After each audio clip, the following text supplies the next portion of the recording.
শহীদ president Ziaur রহমানের BNP, দেশনেত্রী বেগম খালেদা জিয়ার বিএনপি আর বর্তমানের বিএনপি আসমান আর জমিন তফাৎ। এর কারণ হচ্ছে বর্তমান বিএনপিতে রাম আর বাম ঢুকে গেছে, শাহবাগীরা ঢুকে গেছে।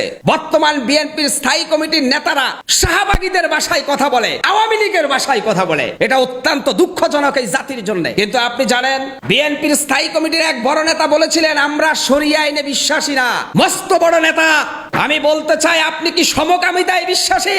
আপনি শরিয়া আইনে বিশ্বাসী না? বিএনপির স্থায়ী কমিটির নেতা, আপনি কি শাহবাগীতে বিশ্বাস করেন কিনা? এটা জাতির প্রশ্ন আপনার কাছে। কি হচ্ছে আজকে সারা বাংলাদেশে বিএনপিতে? আমি বুঝতেছি না বিএনপি চালাচ্ছে কারা। আজকে 15ই আগস্ট খালেদা জিয়ার জন্মদিনকে মসজিদে পালন করতে বলছে, স্পষ্ট সারা নেট দুনিয়া ভাইরাল। খালেদা জিয়ার ছবি মসজিদের মিম্বরের উপরে লাগিয়ে তারা 15ই আগস্ট পালন করছে। প্রতিদিন বিএনপির 1 লক্ষ করে ভোট কমা শুরু হয়ে গেছে। এই যেন বিএনপির ধ্বংসলীলা শুরু হয়ে গেল সারা বাংলাদেশে। এর কারণ তারেক রহমান লন্ডন থেকে তিনি যে বার্তা দেয়, বিএনপির রাম আর বাম মার্কা নেতারা হিতে বিপরীত করে। আমরা বিএনপির শত্রু না।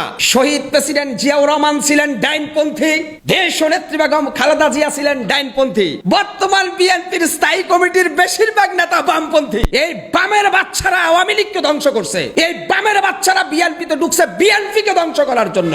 আজকে আমরা দেখি এক এক সময় এক এক ধরনের বামপন্থী নেতা বিএনপির সামনের সারিতে চলে আসতেছে, আর তারা ইসলাম এবং কোরআন অবমাননা করতেছে। মিয়া, মুসলমানের ধর্মীয় অনুভূতিতে আঘাত করতেছে বিএনপির বাম মার্কা নেতারা। আজকে আমি চুপ থাকতে পারি না, সত্যের পক্ষে কথা বলবো। আমার শক্তি আমার আল্লাহ। কোন নেতাকে আমি ভয় করি না, কোন প্রেসিডেন্টকে ভয় করার সময় নাই। আজকে এক লোক বলেছিল, বিএনপির এক নেতা, যে ধানের শীষ ব্যতীত যদি কেউ দাড়ি পাল্লায় ভোট দেয় তাহলে আমরা তাকে বাড়িতে আসতে দিব না। আর এক নেতা বলেছেন জিব্বা কেটে নিবে।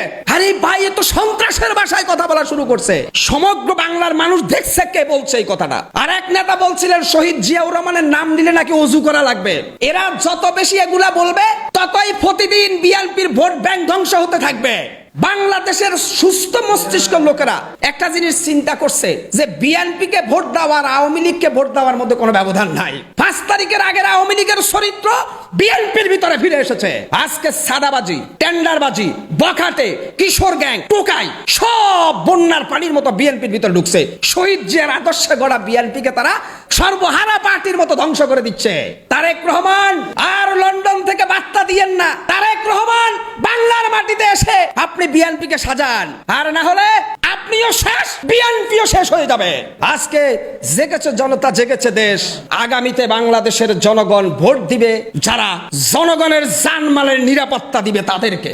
আমরা ওই ব্যক্তিকে এখন রাষ্ট্রীয় ক্ষমতার মসনদে বসাতে চাচ্ছি, যাকে ভোট দিলে আমার জান এবং মালের নিরাপত্তা হবে, যাকে ভোট দিলে 1 টাকা চাঁদা দেওয়া লাগবে না, আমার ভোটটা তাকে দেব।